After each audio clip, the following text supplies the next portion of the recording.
తెలుగు నవలా శ్రోతలకు లక్ష్మీ కథల ప్రపంచానికి స్వాగతం. అరికెపూడి కోడూరి కౌసల్యాదేవి గారు రచించిన తపోభూమి అనే నవలను వింటున్నాం కదండి.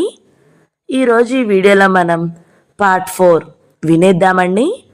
రాసిన వారు అరికెపూడి కోడూరి కౌసల్యాదేవి గారు, చదివి వినిపించేది పద్మిని. ఇక మొదలు పెట్టేద్దాము. ఏ కక్షలు కావేశాలకైనా జగన్నాథం గారికి ఉన్నాయే గాని మా ఇద్దరికీ లేవురా నందు. నువ్వు కృష్ణ ఒకసారి వెళ్ళి రాజేశ్వరమ్మ గారిని రమ్మన్నానని చెప్పండి భోజనానికి. ఆమె నేను అక్క చెల్లెళ్ళ మాదిరిగా బ్రతికాం అన్నది సుశీలమ్మ. కృష్ణక్క రావడం లేదమ్మా ఎక్కడికి. పోనీలేరా, అందరికంటే ఎక్కువ భారం గుండెలకు ఎత్తుకున్నది అది. దాని దుఃఖాన్ని నెమ్మదిగా కాలమే మాంచాలి. నువ్వు వెళ్ళి పిలు అత్తయ్యను, రాధికను, జగన్నాథం గారిని కూడా పిలువు. రావడం రాకపోవడం ఆయన ఇష్టం. సరే, నీ మాట కాదనలేక వెళ్తున్నాను. నందును చూస్తేనే జగన్నాథం చెప్పులు తొడుక్కుని రెండో ద్వారం నుండి ఎటో వెళ్ళిపోయాడు, ఏదో పని ఉన్నట్టు. రాజేశ్వరి నందు అంటూ చిన్నపిల్లలాగా పట్టుకుని సోకించింది. ఎంత కష్టం వచ్చింది నాయనా మీకు, మీ అమ్మకు. ఏం చేయలేక, మీకు ముఖం చూపలేక ఇంట్లోనే పడి దిగుళ్ళు పడి ఏడుస్తున్నాను నేను. మీ అమ్మ ముఖం ఎలా చూడను? మీకు జరిగిన అశుభం అంతా మా వల్లనే కదా. నందు బాధను అశ్రువులను అణుచుకుంటూ అన్నాడు. అమ్మ మిమ్మల్ని ఒకటే తలపెడుతున్నది అత్తయ్య. తప్పకుండా రమ్మన్నది. నేను రమ్మంటున్నాను. మీకు అమ్మకు గల స్నేహం ప్రేమ మాకు మాత్రం తెలియవా? వస్తాను బాబు, తప్పక వస్తాను. పెద్దదాన్ని ఒక మాట చెబుతున్నాను, ఏమీ అనుకోకు. చెప్పండి. నీకు రాధికి ఉన్న స్నేహం మధ్య మా పెద్దవాళ్ళ వైషమ్యాలు జ్వరబడనీయకండి అత్తయ్య. అనుకోని ఆమె సలహాకు ఆశ్చర్య విభ్రాంతుడయ్యాడు నందు. అవును నందు, మీ మామయ్యలాగా నేను మీ స్నేహాన్ని నిరసించుతాననుకున్నావా? నేల చూపులు చూస్తుండిపోయాడు నందు. అలా ముభావంగా ఉండకు నందు. రాధి ఎంత బాధపడుతుందో ఈ జరిగిన గొడవలన్నిటికీ. ఆయన స్వభావం ఏమిటో తెలియదు. స్నేహితుల్ని, బంధువులను, ఆఖరకు కన్నబిడ్డలను కూడా కష్టపెట్టి ఆయన బాపుకునేదేమిటో తెలియడం లేదు. ఎవరి స్వభావం వాళ్లకు ఆనందమేమో. పోనీలే అత్తయ్య, ఇక ఏమనుకున్నా పోయిన నాన్న తిరిగిరారు. కృష్ణక్కపై అందరూ వేసిన నిందలు వెనక్కి తీసుకున్నా తన మనసు విరిగిపోయింది. నాన్నగారి కర్మలన్నీ ముగిసాక ఎటో పోతున్నాం. ఎక్కడికి? ఏమో, ఇంకా నిర్ణయించుకోలేదు. దూరంగా ఈ మనుషుల అరుపులు ఆరళ్ళు వినని చోటు ఉంటే కాస్తైనా గాయాలు మానగలవని ఆశ అమ్మకు, అక్కకు. వెళ్తున్నాను. ఆ గదులు దాటి వచ్చి మెట్లు దిగబోతుండగా మెట్ల పక్కనటు వైపునున్న గదిలో నుంచి ఎవరో తన షర్టు కాలర్ పట్టి గట్టిగా గుంజినట్లయి అటూ ఇటూ చూశాడు. గుమ్మంలో రాధిక నిలబడి ఉన్నది. లెక్కలేనట్లు సాగిపోతున్న అతడిని ఆమె ఒక్క మాట ఆపింది. వెళ్ళామంటే నాపై ఒట్టే. విసుగ్గాటి నడిచాడు. ఏమిటి అన్నాడు కరుకుగా. సమాధానం రాక తలెత్తి ఆమెను చూశాడు. చిక్కిపోయి కేసు సంస్కారమైనా లేక నలిగిన చీరతో దీనంగా ఉన్నది ఆమె మూర్తి. అయినా ఎంతో అందంగా ఉన్నది. అమ్మకు ఏం చెప్పావు అని అడిగింది. ఏం, నీకు చెప్పాలా? కర్కశంగా అన్నాడు. పోనీ చెప్పకూడదా? మావయ్య భోజనం నేను తినడానికి అర్హురాలిని కానా? నీకు ఆతిథ్యం ఇవ్వగల అర్హత, నీతో స్నేహం పెంచుకునే అర్హత మాకు లేదు మరి. ఎందుకంటే నా క్వాలిఫికేషన్లో మరో సంగతి చేరింది. పోలీసులచే అరెస్టు కాబడడం, ఇదివరకే ఉన్న పేదరికము, అసంపూర్ణ విద్య, వీటన్నిటికీ తోడు ఇప్పుడు జైలు ఖ్యాతి, మతాన్ని వదులుకున్న విఖ్యాతి జతయ్యాయి. అంచేత నీ స్నేహానికి అర్హుడిని కాను. దీనంగా ఉన్న రాధిక వదన ఒక్కసారి క్రోధంతో జేవురించింది. పిరికివాడివి. నీ పిరికితనానికి అండగా అనేక అనవసరమైన కారణాలు పోగు చేసి ఉంచుతావు. చివాలన తలెత్తాడు. కృష్ణక్క ఆడదైన సాహసి. ప్రేమించిన వ్యక్తిని ధైర్యంగా పొందుతుంది. నువ్వు ఉన్నావు ఎందుకు? అంది రాధిక. నందు తీసిపోలేదు మాటలకు. నువ్వు సాహసురాలవన్నమాట అయితే. వస్తావా నాతో? వెళ్ళిపోదాం. నందు చూడరాని వస్తువును చూసినట్టు 2 అడుగులు వెనక్కి వేసి ఆశ్చర్యంతో స్తణువళే అయ్యింది రాధి. నేను విన్నది నిజమేనా? నువ్వంత మోటుగా కూడా మాట్లాడగలవా? సాహసంలో అవన్నీ లెక్కుండవు. అయినా నువ్వు రావు, నీకు తెలుసు. ఎందుకంటే నీ తల్లిదండ్రులు ఏడుస్తారు, బాధపడతారు. అవునా? నేను అటువంటి దొంగదారిని మెచ్చుకోను. తిన్ననైన దారిలో నడిచి నీ తండ్రి చేత నేను కారాగారానికి పంపబడడం నాకిష్టం కాదు. అందుకే పిరికివాడివన్నాను. నందు తనకు తాను సంభాళించుకోలేకపోయాడు. అతడి చేతివేళ్ల గుర్తులు తేలాయి ఆమె చెంప మీద. అనడం ఎదుటివాడిని చిన్నబుచ్చడం నీకు నీ తండ్రికి ధనమదం వల్ల వచ్చిన జాడ్యాలు. వెనుదిరుగుతూ చూశాడు. ఆ పెద్ద డాబా పొడవున కందులు, మినువులు, పసుపు కొమ్ములు అన్నీ ఆరబోసున్నాయి. పెద్ద కుమార్తె పెళ్లి సంబరాలవి. హఠాత్తుగా నందులో వింత ఆలోచన మెరిసింది. ఆరబోసి ఉన్న పసుపు కొమ్ములలో ఒకటి తీసి అటూ ఇటూ చూశాడు. డాబా మూలన మురళి గాలిపటంతో కుస్తీ పడుతున్నాడు. కుదరక ఆ దారం తీసుకున్నాడు. ఇంకా అతడి చెంపదెబ్బ నుండి తేరుకొని రాధిక పూర్వం నిలిచిన చోటనే నిలిచి ఉంది, నిర్ఘాంతపోయినట్లు. ఏం జరుగుతుందో ఆమె తెలుసుకునేలోగానే జరిగిపోయింది. నందు పసుపు కొమ్ము కట్టిన తాడును ఆమె మెడలో ముడేశాడు. నందు, ఏమిటి, ఏం చేశావు? హఠాత్ సంఘటనకు వివసురాలై ఇంతింత కళ్ళతో, వణికే కంఠంతో, జల్లధరించుతున్న మేనుతో, కంపించే పెదవులతో వర్షించడానికి సిద్ధంగా ఉన్న మేఘంలా వింతగా ఉన్నది రాధిక. ఏమిటా? శిరస్సు ఎగరేస్తూ కోపంగా అన్నాడు. మగవాడిని కవ్వించే సవాళ్లకు ఫలితం అది. నేను పిరికివాడినో సాహసినో ఇప్పుడు తెలిసిందా? నువ్వు మనిషివేనా? ఇది ఎక్కడ దాచేది? మెడలో ఉంటే అందరూ చూడరా? దాచేంత పిరికిదానివా? ఎదుటివాడిని నిలదీసి అడిగిన సాహసం ఇప్పుడేమైంది? నిస్సహాయంతో భయంతో రాధిక కన్నులు వర్షిస్తున్నాయి. ఉదయం పండితుడు అమ్మకు ముహూర్తాల గురించి చెబుతున్నాడు. ఆ సమయంలో మన రాష్ట్రంలో వేలాది పెళ్లిళ్లు జరుగుతాయని, బలమైన ముహూర్తమని, మీ నాన్నగారే పోకపోతే మా అక్క పెళ్లి ఈ రోజే అయి ఉండేదేమో ఈ సమయానికే. అదిగో ఎక్కడో పెళ్లి బాజాలు వినిపిస్తున్నాయి, విన్నావా? అయితే మరీ మంచిది. మన సాహసాలకు ముహూర్త బలం కూడా ఉన్నది. ఇంకేం? వెళ్ళిపోతున్న అతడిని రాధిక హస్తం కదలనీయలేదు. నువ్వు వెళ్ళడానికి వీల్లేదు. నాకు ఉపాయం చెప్పు. ఉపాయాలు మీ ఆడవాళ్లకే బాగా తెలుస్తాయి. పసుపు కొమ్ము, పసుపు తాడు కూడా మాంగళ్యంతో సమానమేగా. నన్ను సవాలు చేసిన సాహసంతోనూ బుద్ధిబలంతోనే దాన్ని జాగ్రత్తగా కాపాడుకో. నాపై గౌరవం ఉంటే, నిజంగా నీకు నేను కావాలని ఉంటే, నాపై ప్రేమే ఉంటే. అనుమానమా? పౌరుషంగా అడిగింది. ఏమో, కాలమే నిర్ణయిస్తుంది. అంతవరకు నిరీక్షణ తప్పదు. రాధిక చేతిని విడిపించుకుని వడివడిగా వెళ్ళిపోయాడు నందు. ఒంటరిగా మిగిలిపోయిన రాధిక దుఃఖం వర్ణనాతీతం. తాత్కాలిక ఆవేశము, క్రోధము ఎంత పనిచేశాయి. నెత్తిమీద శని ఉన్నట్లు ఎందుకలా నందును కవ్వించాను? కవ్వించితే మాత్రం అతడింత తెగువ ప్రవర్తించాలా? ఇదెక్కడ దాచాలి? కింద పెరట్లో రాజేశ్వరి తులసి పూజ చేస్తుంది. తులసిమాత, కల్పవల్లి, ఎంతటి విపత్కర పరిస్థితినైనా తప్పించగల మహిమ నీకున్నదమ్మా. మాకు సరైన త్రోవ చూపి మనశ్శాంతినియ్యి అని నమస్కరిస్తుంది ఆ భక్తురాలు రాజేశ్వరి. తల్లి రోజు అలా ప్రార్థన చేయగా చూడడం అలవాటైన రాధికకు ఈరోజు మాత్రం ఆ ప్రార్థనలో ఏదో సందేశం వినిపించినట్లయింది.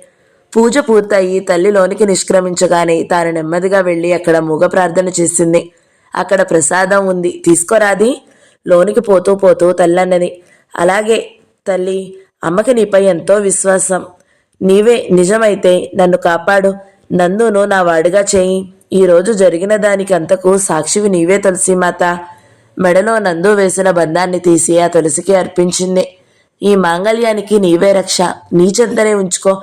నాకు దానిని ధరించే అర్హత కలిగే వరకు.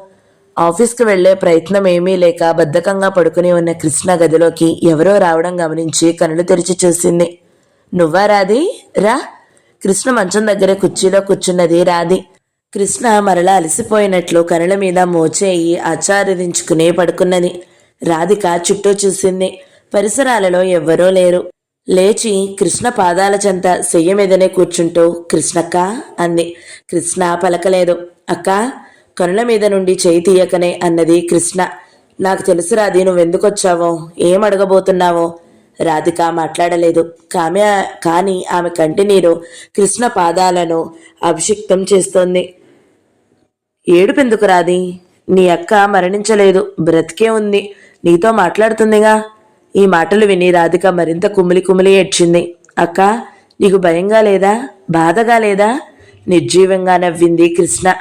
నాన్నగారు ఏమవుతారోనని చాలా భయంగా ఉండేది.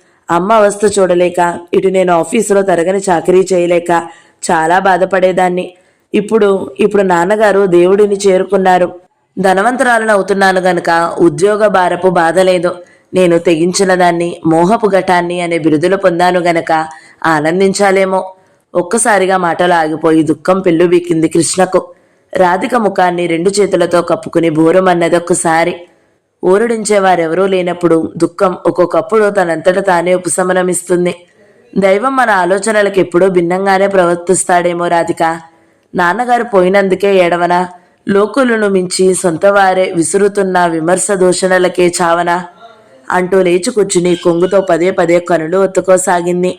ఏదో పని ఉండి అటుగా వచ్చిన నందు రాధికను అనుకోకుండా చూడడం వల్ల త్రుటికాలం ఆశ్చర్యం చెందిన అంతలో సంభాళించుకుని వెనుదిరిగి వెళ్ళిపోయాడు.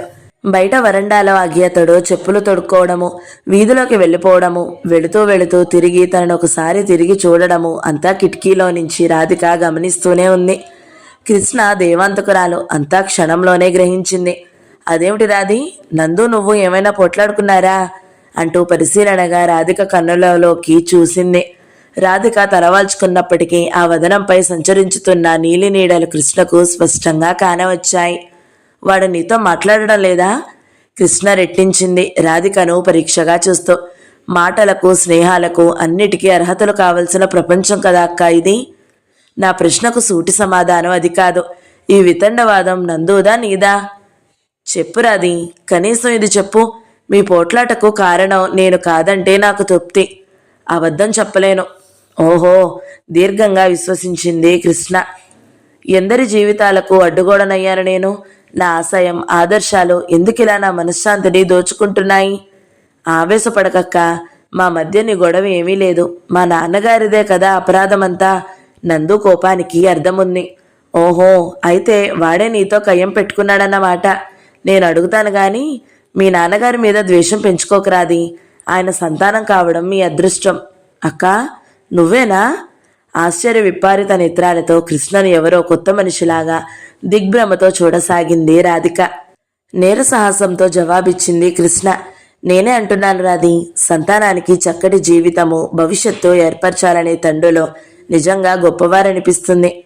ఎందుకంటే పూర్తిగా అందుకు భిన్నమైన మనస్తత్వాన్ని తండ్రి రూపం నేను రుచి చూచి ఆ చేదు ఫలితాలను ఇప్పటివరకే కాక జీవితాంతం అనుభవించబోతున్నాను గనక. కృష్ణ చేతులను ప్రేమగా నిమిరింది రాధిక.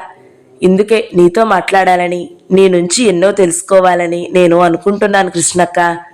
నీకున్న అభిమానం అన్నటువంటిది రాధి అన్నది ప్రేమగా. ఇంతవరకు మాటలు జరుగుతున్నావే గాని ఏదో ప్రయత్నపూర్వకంగా మాట్లాడుతున్నట్లుగా ఉన్నది ఇద్దరి ధోరణి. కానీ ఇప్పుడు అడ్డుతెర తొలగిపోయినట్లయింది కృష్ణ ప్రేమగా మాట్లాడడంతో. చాలాసేపు ఇద్దరు మొగతనం ఆవరించినట్లు కూర్చున్నారు. రాధిక మాటిమాటికి కృష్ణ వైపు తలెత్తి చూసి మరలా ఏదో అడగాలని ప్రయత్నం.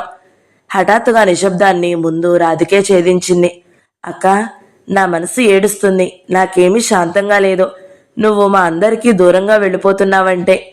బాధగా నవ్వింది కృష్ణ ఈ మాటలు వింటూనే. నీ అక్క అమాయకురాలు, అపరివిపక హృదయుని కాదురాది. సత్యం శివం సుందరం అయిన ప్రేమ మా మార్గంలోనికి అడుగిడుతున్న నన్ను అభినందించు. ఈనాటి కొత్త వింత రేపటి సమాజంలో సర్వతా వ్యాపించి సాధారణమవుతుంది. అందరికీ అభిలాషణీయమైన అభ్యుదయం పొందవుతుంది. అలా కావాలని, నీకు ఏ బాధ ఈ కొత్త దారిలో ఎదురు కాకూడదని నేను కోరుకుంటున్నాను. దైవాన్ని ప్రార్థిస్తున్నాను. ఇంకా వెక్కిళ్లతోనే మాట్లాడుతుంది రాధిక. నా కొత్త పేరు తెలుసా? క్రిస్టి. బాగుందా? సందర్భం లేకుండానే పకాలన నవ్వింది క్రిస్టి వాతావరణం తేలిక చేయడానికి. గ్రహించిన రాధిక శృతి కలపలేకపోయిందా నవ్వులో. నీకు నీకు భయంగా లేదా అక్క? ఎందుకు? ఈ వివాహం గురించా? భయం ప్రగతికి అవరోధమవుతుంది రాధి. అయినా నాకు అంతగా ఆలోచించి అడుగులు వేయగలగంత వ్యవధి ఏది ఇప్పుడు మాత్రం? అవధులు లేని అవసరాలు ఎప్పటి పరిస్థితి అప్పుడు అనుగుణంగా ప్రవర్తించేట్లు చేస్తాయి మాలాంటి వాళ్ళని. నీకున్న ధైర్యంలో సగమైన నాకుంటే నందును తగ్గించగలుగునేమో, కానీ నేను అసమర్థురాలను. అవును, అసమర్థురాలివే. నీ చదువు ముగిసేంత వరకు, డిగ్రీ వచ్చాక అప్పుడు నీకు సొంతంగా బ్రతికే సమర్థత, అనుకున్నది ఆచరించగల అర్హత వస్తాయి. అంతవరకు అవును, తపస్సు చేయాలి ఒకరి కోసం ఒకరు. అవును, తపస్సు చేసే మునులకు భక్తులకు అనేక అవరోధాలు ఎదురైనట్లే ప్రేమికులకు ఎదురవుతాయి. ప్రేమ కూడా ఒక తపస్సు వంటిదే. ఈ తపోభూమిలో నిజమైన భక్తులు నిస్సందేహంగా భగవంతునికి ప్రీతిపాత్రులు. వారి తపస్సు ఫలించి తీరుతుంది. నందుకు నీపై ఎంతటి ప్రేమానురాగాలున్నాయో నాకే తెలుసు. నీకు ఎంత దూరంలో ఎక్కడున్నా వాడి ధ్యాసంతా మాత్రం నీపైనే ఉంటుంది. వాడు పరాయివాడవుతాడనే శంక వద్దు. ఆనందంతో విప్పారింది రాధిక ముఖారవిందం. ఆ వదనంలో ఇప్పుడు సమస్యలే లేవు. తేట నీటిలో తేలియాడే తామర పద్మంలా ఉన్నది. కృతజ్ఞతలు కృష్ణక్క. నందు నీ తమ్ముడు. నీవలనే అతడు తన అభిష్ట సిద్ధిని దీక్షగా సాధించుతాడని, మా ఇద్దరి ఆశయాలు తీరతాయని నమ్ముతున్నాను. సంభ్రమంగా నిష్క్రమించిన రాధిక వదనం సమస్య దూరమై తేజోవంతంగా ఉన్నది. రాధి మాట ఏమిటి? వెనక్కు వచ్చిన రాధిక చేతికి కృష్ణ ఒక పుస్తకాన్ని ఇస్తూ, ఇది నీ దగ్గర ఉంచు రాధి. ఆఖరి రోజుల్లో నాన్న ఎప్పుడూ చదువుతూ ఉండేవారు. ప్రేమగా అందుకుంది రాధిక. ఇది నాన్నగారిపై భక్తితో, నీపై గల గౌరవంతో తీసుకుంటున్నాను కృష్ణక్క. కానీ పారాయణం చేసే ఓపిక నాకుండదు మరి. నేను చేయలేదెప్పుడు. నీ హక్కు నీవు వదలకు. అందుకోసం ఎందరేమైనా నీవు పోరాడబోయే వీరత్వంతో అనే కదా గీత మనకు ఉపదేశించేది. అయినా నేను నీకు ఆ గ్రంథం చదువుకోమని ఇవ్వలేదులే. 4 రోజుల నుంచి దానికి అట్టవేసి సిద్ధం చేసి ఉంచాను నీకు పంపించాలని. నిజంగా? అవును రాధి. నాన్నగారి వస్తువు ఏదో ఒకటి ఆయన ఆశీర్వాదంగా నీ దగ్గర ఉండాలనిపించింది. ఎందుకంటే నువ్వు ఆయన కుటుంబంలో చేరవలసిన దానివి గనుక. ఈనాడు నువ్వు అది చదువుకున్నా ఒకనాడు తప్పక దానిని అవసరం వస్తుంది నీకు. అంతవరకు ఎవరూ చూడకుండా జాగ్రత్తగా నీ అల్మారాలోనే దాచుకో. మరొకసారి కృతజ్ఞతలు చెప్పి వెళ్ళిపోయింది రాధిక. తన భర్త అంతిమ శ్వాస పీల్చిన గృహాన్ని అమ్మడానికి ఇష్టపడలేదు సుశీలమ్మ. తరువాత వచ్చి అక్కడే ఉండొచ్చులే, ఇప్పటికి మటుకు నాతో రామ్మా. 4 చోట్లు చూస్తే కొంత మనశ్శాంతి ఉంటుంది. పుణ్యక్షేత్రాలలో నాన్నగారి తర్పణాలు విడవచ్చు. కృష్ణ మాటల్లో ఆఖరి అంశం నచ్చిందావిడకు. ఆ తతంగాలన్నీ అయ్యేంత వరకు మాత్రమే మీతో ఉంటాను అన్నాడు నందు. తర్వాత అమ్మ ఎటూ మీ దగ్గర ఉంటుంది కొంతకాలం. నేను నా స్వప్రయోజకత్వంలో ఏదో ఒక పని ఏర్పరచుకున్నాక మీ దగ్గరకు వచ్చి అమ్మను తీసుకెళ్తాను స్థిరంగా అన్నాడు. మరి తర్కం అవసరం లేదు అన్నట్లుగా. నందు, ఎందుకు నాకింత దూరమైపోతున్నావురా? బాధగా అడిగింది కృష్ణ. నువ్వు దూరంగా పొమ్మన్నా నేను పోను. నీకు నాకు అంత సయోధ్యమున్నది. మరి నీకు భారం కాకూడదని. నీ ఒక్కెత్తుకు తప్ప మన ఇంట్లో అందరికీ కూడా ఇతరులపై ఆధారపడి బ్రతకడమే అలవాటైంది. నాన్నగారు తాను అలా ఉండడమే కాక పిల్లల్ని అలాగే తయారు చేశారు.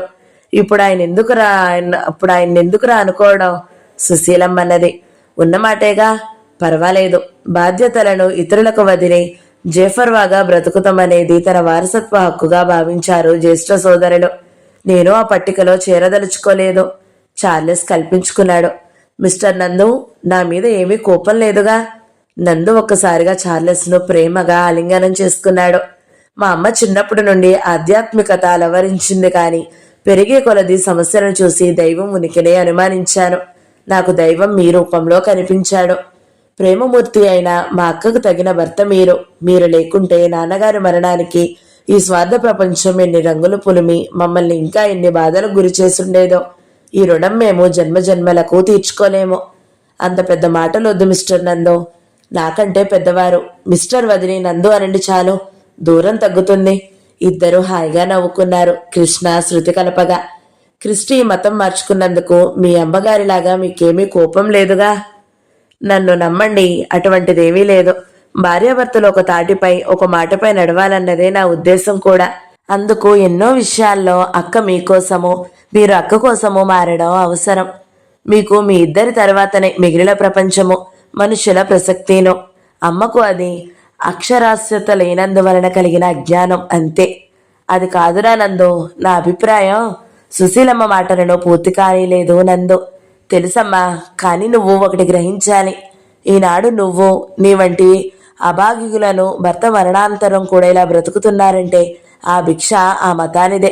సతీ సాగమనం పేరిట మిడతలా మాడిపోతున్న మన మగువులను ఎందరినో ఆనాడు ఆ మతం రక్షణనిచ్చి కాపాడింది. సుశీలమ్మ కళ్ళలో ఆశ్చర్యం కదలాడింది. అవునమ్మా, ఆ మతమైన మన మతమైన ఏ మతమైనా ప్రేమను అహింసనే బోధించేది. లోపాలు మనం సవరించుకోవలసినవి, అంతే. సుశీలమ్మ మనసు మారిందా అనడానికి తార్కాణం ఆమె ఆప్యాయంగా చార్లెస్ దశ చూసిన చూపే. రాజేశ్వరి మేడ దిగి వచ్చి సుశీలమ్మకు కుటుంబానికి ఆప్యాయంగా వీడ్కోలు పలికింది. చార్లెస్కు కృష్ణకు ఖరీదైన బట్టలు సూట్ కేసులో ఉంచి కారులో పెట్టించింది. నందు, ఇది నీ దగ్గర ఉంచు. ఆమె ఇస్తున్న డబ్బును నందు అందుకోలేదు. ఎందుకత్తయ్య అవన్నీ? వద్దు, తీసుకుంటేనే నాకు తృప్తి. మీకు జరిగిన అన్యాయానికి అసలు మేము ఏమి బదులిచ్చినా తీరదే. అయినా ఇది అందుకు కాదు నందు. ఎక్కడికైనా వెళ్ళేటప్పుడు నా బిడ్డలకు ఇచ్చినట్లే నీకు ఇస్తున్నాను. దశరథ రామయ్య గారి తర్పణాలు వదిలేటప్పుడు ఈ పాపిష్టి కుటుంబాన్ని తలుచుకోనాయనా. ప్రసాదాలు పంచిపెట్టు. నిజమా? ఆమెకు కన్నీరాగలేదు. తీసుకోనందు అన్నది సుశీలమ్మ. 2000 రూపాయలు మౌనంగా అందుకున్నాడు నందు. రాధి ఏది? చుట్టూ కలేజూస్తూ అడిగారు సుశీల, కృష్ణ ఒకేసారి. ఎక్కడో పడి ఏడుస్తూ ఉంటుంది, నాకు కనబడలేదు. ఉత్తరాలు రాస్తూ ఉండండి, ఆ పైన నాకు దానికి ఊరటనిస్తాయి. అందరికీ మనసులు భారంగానే ఉన్నాయి. కారు కదులుతూ ఉండగా ఎదుటి సీట్లో కూర్చున్న నందు చూపులు అప్రయత్నంగా జగన్నాథం మేడపైకి తిరిగాయి. అక్కడ చివరి గదిలో కిటికీ ఉచరను ఆనుకుని నిలిచిన రాధిక దీనంగా కన్నీటితో ఇటే చూస్తుంది. ఆ గదిలో తాను, రాధిక, ఆమె స్నేహితులు చిన్ననాటి నుండి ఆడుకునేవారు, దెబ్బలాడుకునేవారు, కొట్టుకునేవారు. ఎంత అనుబంధం ఆ గదితో తనకు. పరీక్షలలో ఇద్దరూ అక్కడే కూర్చుని చదువుకునేవారు. ఎన్నెన్ని జ్ఞాపకాలు. మధురమైన స్నేహం జగన్నాథ్ అఘాయిత్యం వల్ల మరుగున పడింది. ఇప్పుడు మన క్లేశమే మిగిలింది. కాన్వెంట్లో పిల్లలందరూ ఇళ్లకు వెళ్ళిపోయారు. ఇంకా కొద్దిసేపట్లో చీకటి పడవచ్చు. వాతావరణం ప్రశాంతంగా హాయిగా ఉన్నది అనుకుంటూ చెట్ల కింద నెమ్మదిగా నడిచి వెళుతుంది టీచర్ రాధిక. పాఠశాలలు తెరిచిన కొత్త రోజులు కావడంతో ఇంకా రద్దీ అణగలేదు. కొత్త పుస్తకాలు, అడ్మిషన్స్ వగైరాలు చూడడంలో ప్రిన్సిపల్కి సహాయపడుతూ ఆలస్యంగా ఉండిపోయింది రాధిక. గేటు దగ్గరికి వస్తూ అక్కడ ఒక చిన్న పాప ఇంకా లాన్ మీద కూర్చుని చదువుకుంటడం గమనించి ఆశ్చర్యపోయింది. A for apple, B for baby, C for cat. Cat పిల్లిని తెమ్మని డాడీని అడగాలి వాళ్ళ, తనలో తాను అనుకుంటుంది. రెండోసారి మూడోసారి చదువుతూనే ఉంది. కానీ పిల్లి వరకు వచ్చేసరికి చదువు ధ్యాస చెదిరిపోతుంది. మురిపెంగా ముచ్చటగా చూసింది రాధిక కొంతసేపు ఆగి. ఇంకా వెళ్ళవేం బేబీ? ఏ క్లాస్ నువ్వు? బేబీ ఇటు చూసింది. మై నేమ్ ఈజ్ అని, not baby. First standard. Oh అని. ఇంకా వెళ్ళలేదేం? ఎక్కడ మీ ఇల్లు? మా డాడీ రావాలి అన్నది. ఎందుకు రాలేదమ్మా మరి? అప్పుడప్పుడు ఆలస్యం అవుతుంది, గేటు దగ్గర వెయిట్ చేయమన్నారు. ఎందుకని? ఏమో, ఆఫీస్ పనులు కదా.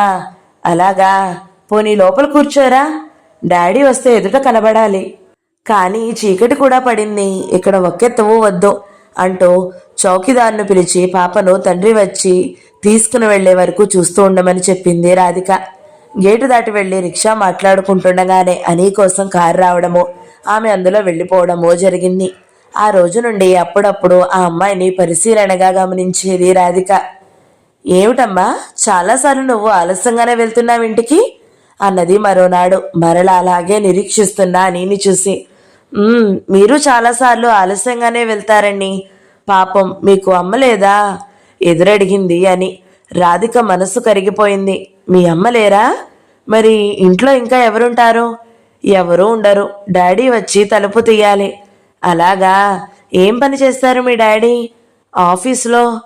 అంతకంటే చెప్పడం రాదా పసిపిల్లకి? ఎందుకో తెలీదు, కొందరితో ఏదో అనుబంధం ఉన్నట్లు వారి గురించి అదే పనిగా సానుభూతితోనో ప్రేమతోనో ఆలోచిస్తారు. రాధికను అనిపై అటువంటి అనుబంధం దృష్టి ఏర్పడింది. ఎప్పుడు ఏ అమ్మాయి కనిపించినా ప్రేమగా పరిశీలనగా చూడసాగింది. ఇంట్లో పిల్లి పిల్లలను పెట్టింది. అది మరీ విసిగిస్తున్నాయని తల్లి అంటుండడం చాలాసార్లు విన్నది రాధిక. అమ్మా, ఒక కూనను ఎవరికైనా ఇవ్వచ్చా? ఇయ్యి, నీ స్నేహితురాలికా అన్నది రాజేశ్వరి. నవ్వింది రాధిక. ఓ, బుల్లి స్నేహితురాలు దొరికిందిలేమ్మా. తల్లి లేదట, తండ్రి వచ్చి తీసుకెళ్లే వరకు స్కూల్లోనే కూర్చుని ఉంటుంది. 1వ క్లాసు. నీ స్టూడెంటా? అవుతుందిక. వచ్చే నెల క్లాస్ టీచర్ లీవ్లో వెళ్ళిపోతున్నారు. అప్పుడు నేను ఆ క్లాస్కు వేయించుకుంటాను. ఆ చిన్న చిన్న పిల్లలకు పాఠాలు చెప్పడంలో భలే ఆనందం ఉంటుందమ్మా. పెద్దవాళ్ళకి చెప్పడంలో ఆ థ్రిల్ ఉండదు అంది. పిల్లలకు చెప్పడం కష్టమట కదా అంది రాజేశ్వరి. కావచ్చు, కానీ ఇంకా పాల బుగ్గలతో ఇప్పుడిప్పుడు అన్నీ తెలుసుకుంటున్న వచ్చి రాని తెలివితో, అర్థం లేని ముచ్చటైన తగాదాలతో, పితూరీలతో సీతాకోక చిలకల్లాగా ఉండే ఆ చిన్నపిల్లలకు చదువు చెప్పడం ఎంతో బాగుంటుందమ్మా. ఒక అమ్మాయికి గిరిజాలు, ఇంకొక అమ్మాయికి రిబ్బన్లతో 2 జడలు భలే ముచ్చటగా ఉంటారమ్మా అంది. పెళ్ళైన పిల్లల్ని ఎత్తుకోవలసిన దానివి, ఎవరెవరో పిల్లల్ని చూసి మురిసిపోతున్నావు అంటూ రాజేశ్వరి కళ్ళు ఒత్తుకుంది. రాధిక ముఖంలో నవ్వు అంతరించింది. ఆ మధ్య 2 రోజులు జ్వరం వచ్చి తరువాత స్కూల్కి వెళ్ళినప్పుడు టీచర్ అంటూ పిల్లలంతా చుట్టుముట్టేశారు. రోజు ఒక అమ్మాయి పూలు తెచ్చిస్తుంది. ఈ సంవత్సరం చదువు పూర్తయి పై క్లాస్కు వెళ్లేవాళ్లు వదలలేక ఏడుస్తూ ఉంటారమ్మా. వాళ్ళంతా నా పిల్లలే అనిపిస్తుంది నాకు అంది. అందుకేనా నువ్వు చీకటి పడేదాకా అక్కడే ఉంటావు? మళ్ళీ ఉదయం స్కూల్కి 9 గంటలకైనా 7ంటికే వెళ్ళిపోతావు? దానికి ఏమీ మాట్లాడలేదు రాధిక. రాధి, అసలు నందుకి నువ్వు గుర్తున్నావా? మన మీద ప్రేమానురాగాలు అతనికి ఎలా ఉంటాయి? మీ నాన్న చేసిన ద్రోహం ఏమైనా తక్కువదా? అంది రాజేశ్వరి. అమ్మా, ఇప్పుడు అవన్నీ ఎందుకు? అంది రాధిక బాధగా. ఎందుకేమిటి? నువ్వు ఇలాగా మోడులు మిగిలిపోయేలా నిన్ను ఇలా చూస్తూ ఉంటే నాకు ఎంత బాధగా ఉంటుందో ఆలోచించు. నందుకు ఈ పాటికి పెళ్లి చేసుకుని భార్యాబిడ్డలతో హాయిగా ఉండుంటాడు. వినలేని రాధిక గబగబా స్నానానికి వెళ్ళిపోయింది. తల్లి ఇలాంటి ప్రసక్తి ఎప్పుడు తీసుకొచ్చినా రాధిక తల్లి సమక్షం నుంచి వెళ్ళిపోతుంది. వినలేక గాని ఊహలో అంత త్వరగా వెళ్ళిపోతాయా? మన ఆలోచనలు మన ప్రమేయం లేకుండానే అల్లిబిల్లిగా సాగిపోతాయి. నందు నిజంగానే అమ్మ చెప్పినట్లు వివాహం చేసుకుని ఉంటాడా? నందు అంతా నిలకడలేనివాడా? అంత నిర్దయుడా? ఏమో, ఉద్యోగస్తుడై 10 మందితో తిరిగే వ్యక్తి చుట్టూ ఎంతోమంది చేరుతూ ఉంటారు. స్త్రీ పరిధి తక్కువ గనక ఒకడినే ఆరాధిస్తూ ఉంటుంది. విభిన్న ప్రవృత్తులు ఉన్న మనుషులు ఉన్న సమాజంలో తిరిగే వ్యక్తికి ఇలాంటి తపస్సు చేయడానికి సాధ్యపడుతుందా? నందు తన గురించి తలపోస్తూ ఉంటాడా? లేక ఎప్పుడైనా గుర్తుకొచ్చే జ్ఞాపకంగా మిగిలిపోతుందా? తన తపస్సు వృధా అయిపోతుందా? ఏమో, తన విషయం ఏమైనా చింతలేదు. కానీ కృష్ణక్క నందు ఎక్కడో ఒక చోట సుఖంగా ఉండాలి, అది చాలు అని లాన్లో పక్షులతో ఆడుకుంటున్న అని పరుగున వచ్చింది ఆమె దగ్గరకు. రోజు అని కోసం చాక్లెట్లు తేవడం పరిపాటి అయిపోయింది. పచ్చని లాన్లో అనితో ఆడుకుంటూ సమయం మర్చిపోతుంది రాధిక. ఏమిటి రాధిక, ఆ అమ్మాయితో నీకు అంత దోస్తి? చాక్లెట్స్తో మారణం చేసుకుంటున్నావు ఏమిటి కదా అంటూ తోటి టీచర్లు వేళాకోళంగా మాట్లాడుతూ ఉంటారు. సాధారణంగా సమాధానం చెప్పకుండా నవ్విస్తూ ఉంటుంది రాధిక. ఎవరో కలవారి పిల్ల అనుకుంటా, రోజు కారులో వస్తుంది అంటుంది ఒక టీచర్. ఏమో, అవన్నీ నాకెందుకు? పాపం తల్లి లేని పిల్లట, అందుకే తండ్రి వచ్చేదాకా అలా లాన్లో కాలం గడుపుతూ ఉంటుంది. మరి అంత చిన్నతనంలోనే తల్లి ఉనికి దూరమై పసిపాపకు ఎన్ని ఐశ్వర్యాలు ఉంటే ఏమిటి? తల్లి లేకపోయాక తోటి పిల్లల్ని వాళ్ళ అమ్మలు ఎవరైనా దగ్గరికి తీసుకుని వెళుతూ ఉంటే అని అటువైపు ఆర్తిగా చూడడం గమనించాను నేను.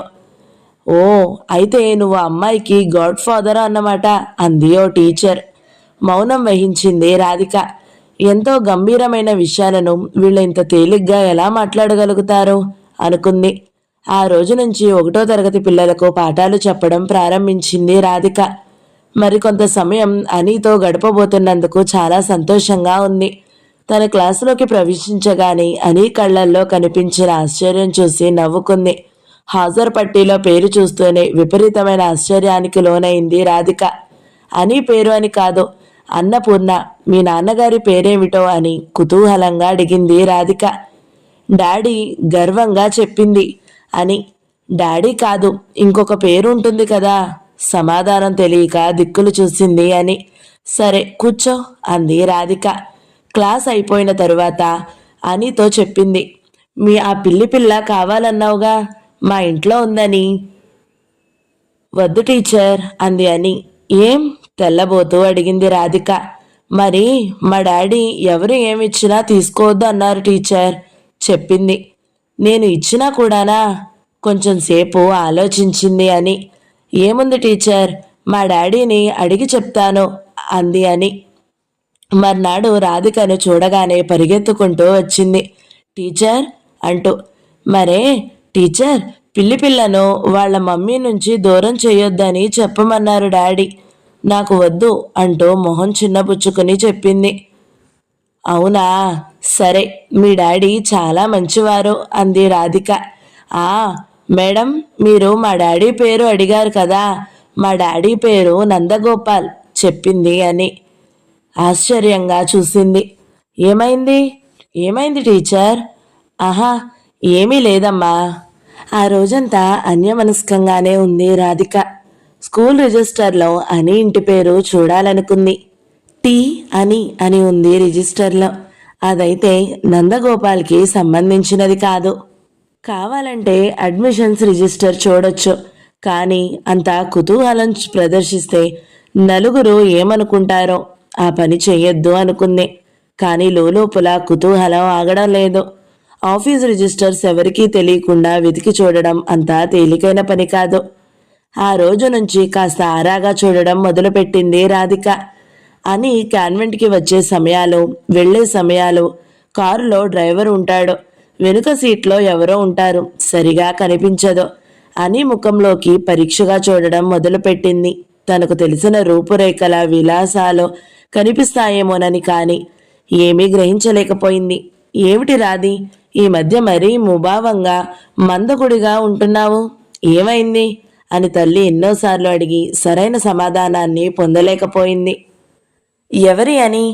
ఎవరి నందగోపాల్? భగవాన్, తన నందు ఎందుకు కాకూడదు? అతడే అయితే నిరీక్షణంతా వ్యర్థమైనట్లే కదా. అని నందు కూతురైతే ఇంత ప్రేమగా తాను అని నీ చేరదీయగలదా? కాకూడదు, అలా కాకూడదు. ప్రేమించిన వారి విషయంలో ఎప్పుడూ సుఖసౌఖ్యాలకే ప్రార్థించాలి, కానీ ద్వేషానికి తావుండరాదు. తపోభూమి పార్ట్ 4 సమాప్తం. ఈ వీడియో మీకు నచ్చినట్లయితే లైక్ చేయండి, షేర్ చేయండి, మంచి కమెంట్ పెట్టండి. ఎవరైనా మొదటిసారి మన ఛానల్ని చూస్తున్నట్లయితే సబ్స్క్రైబ్ చేసుకోండి. Thank you so much for watching. నమస్తే.